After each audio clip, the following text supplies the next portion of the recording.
Hey guys, in this video, we're going to be talking about the 3 major mistakes I've made while building up my Toyota Tacoma. Now let's get this thing started.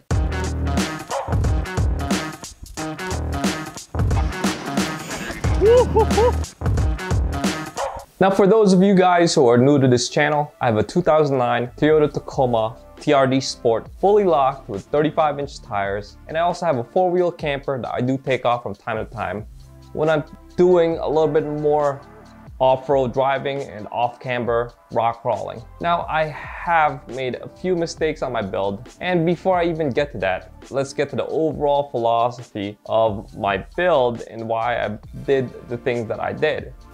Now the overall philosophy of this build, guys, is to pretty much have a modular truck. I wanted my truck to still be able to do truck stuff like move furniture, haul firewood, as well as still have a home base while camping, and a very comfortable home base. That's why the 4-wheel camper really was the main camper that I went with for my build. It allows me that flexibility and allows me to do all of these types of adjustments all by myself. Now with the truck being modular, there's going to be a setup where it's going to be very heavy with the camper and a setup where it's basically empty and there's going to be no weight at the back end. So build mistake number 1 for me was to go with the Dobinson's extra heavy duty leaf springs and not go with the airbags. I initially justified it that, hey, I'm not really going to be driving around without the camper that much.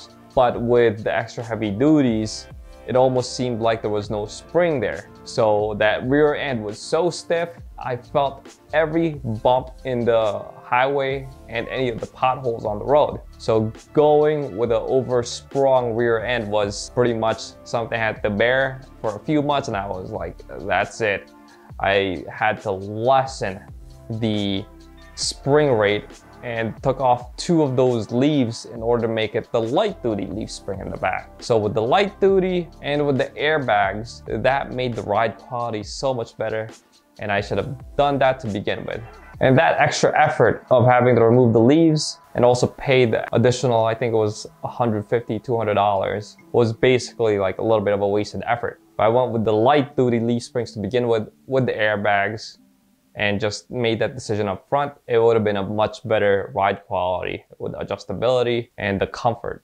So that's how the whole rear suspension is currently set up. I have the light duty Dobinson's leaf spring with the airbags and cradles. I'll link them down below. But since I do have the heavy camper in the back, I did have to get the heavy springs in the front. So it kind of worked out okay, because when you're hitting the brakes, most of the weight goes to the front of your truck anyway. And I do have the ARB bumper and a winch up front, as well as sliders.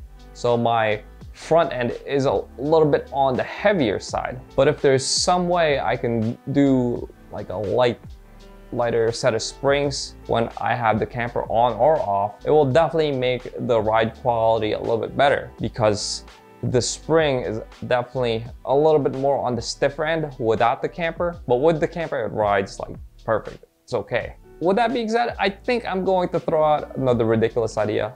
Let me know what you guys think. I was actually thinking of doing a solid axle swap in the front with airbags and light duty springs, but I don't know, that might be a little too much work.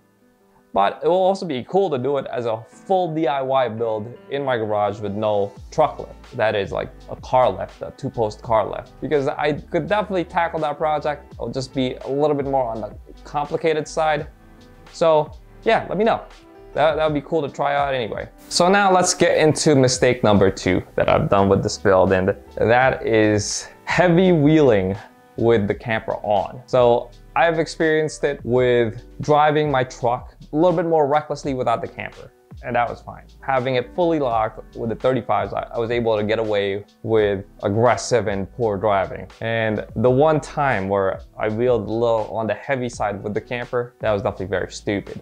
You guys have probably seen it in this channel where I pretty much just put my truck on its side.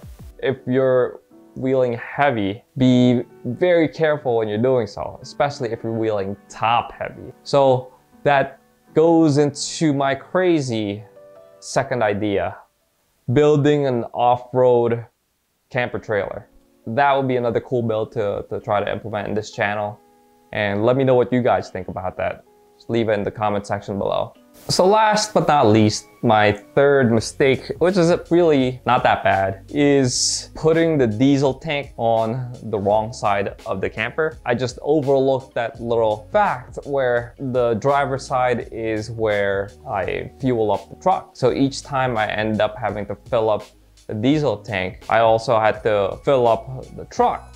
It was almost like a little bit of a circus act, since I fill up one side, get out of the pump station, turn around and fill up the diesel tank on the other side. So it made it a little bit more cumbersome. And this was just a very, very stupid overlook from my end. But anyways, that dovetails into another thought that I had. What type of work did you guys try to do which you overlooked something so simple as which side of the truck you refuel at? And it just caused a little bit more of a pain in the ass to like refuel or load stuff. Let me know in the comment section below, because maybe some of you guys will also benefit at the other people's feedback in this channel. So I think that's pretty much it for this video, guys. Hope you found it a little bit useful, and please leave those comments in the comment section below. And if you have any questions or any future ideas for me to try to build, 3D print, plasma cut, leave it in the comment section below. And I hope you enjoy your holidays, guys. Make sure you smash that like, subscribe, and hit that bell too while you're at it. Till next time, peace out, everybody.